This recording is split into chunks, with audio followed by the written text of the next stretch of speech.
Hello students, I am Bhupendra Negi from खुशी शिक्षांतरा।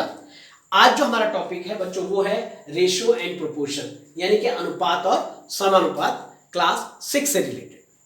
अनुपात और समानुपात को जानने से पहले हमें एकक विधि के बारे में समझना जरूरी है। एकक विधि बच्चों किसे कहते हैं? एकक विधि का मतलब होता है unitary method. Unitary method unitary method का यूज हम कहां पर करते हैं कि जैसे सपोज करो एग्जांपल के लिए हमें पूछा जाता है कि अगर 40 किलो चावल यानी कि 40 केजी राइस की जो कीमत है, जो इसकी कॉस्ट है, वो हमें गिवन है 100 रुपीज, और हमसे कहा जाता है कि हमें 30 किलो चावल की कीमत बतानी है कि कितनी होगी। तो इस टाइप के क्वेश्चन को हम यूनिटरी मेथड यानी कि एकक विधि से सॉल्व कर सकते हैं। तो अगर 40 किलो राइस की कॉस्ट हमें दी है 100 रुपीज, तो पहले हमें फाइंड करना होगा कि 1 केजी राइस की कॉस्ट क्या होगी।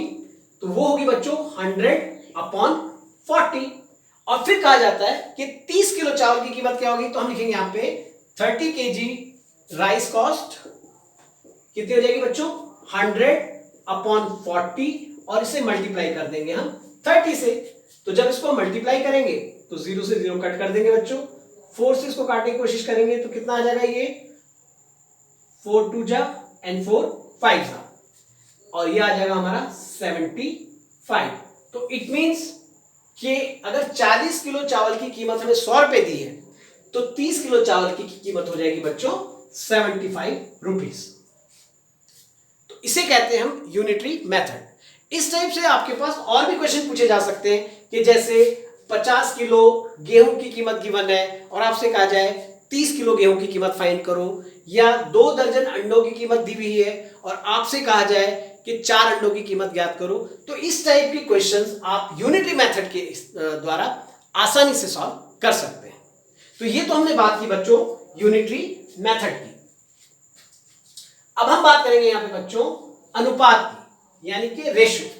कि हम रेशो किसे कहते हैं? अनुपात यानी रेशियो। इसमें आपके पास किस टाइप के क्वेश्चन पूछे जा सकते हैं? जैसे आपको रेशियो फाइंड करना हो और यहां लिख दिया जाए 100 मीटर का आपको रेशियो फाइंड करना है 30 सेंटीमीटर से। तो 100 मीटर का 30 सेंटीमीटर से रेशियो फाइंड करने के लिए आपको क्या करना होगा कि पहले आपको 100 मीटर को सेंटीमीटर में कन्वर्ट करना पड़ेगा। यानी कि 1 मीटर में 100 सेंटीमीटर होते हैं, तो 100 मीटर में कितने होंगे, इसको हम 100 से मल्टीप्लाई करेंगे तो वी गॉट हियर 10,000, और ये हो जाएगा रेशियो 30। तो 0 से 0 कट गया, तो ये रह जाएगा बच्चों 1000:3। तो ये आ गया इसका रेशियो। चलिए एक एग्जांपल से इसको और समझने की कोशिश करते हैं। सपोज करो हमसे कहा जाए एक साइड गिवन हमें 2 रुपीज, यानी कि 2 रुपए दिए हमें एक तरफ, और एक तरफ लिखा है 30 पैसे यानी कि 30 पैसे। हमसे कहा जाता है कि इसका रेशियो फाइंड करो। तो सेम वही चीज है कि आपको पता होनी चाहिए कि 1 रुपए में कितने पैसे होते हैं। तो 1 रुपए में 100 पैसे होते हैं, तो हम पहले इसको पैसे में कन्वर्ट करेंगे। तो ये आ जाएगा कितना 200 पैसे, और ये आ जाएगा बच्चों आपका 30 पैसे। और जब इसका रेशियो कैलकुलेट करेंगे तो 0 से 0 कट हो जाएगा, इसका रेशियो आ गया 20:3।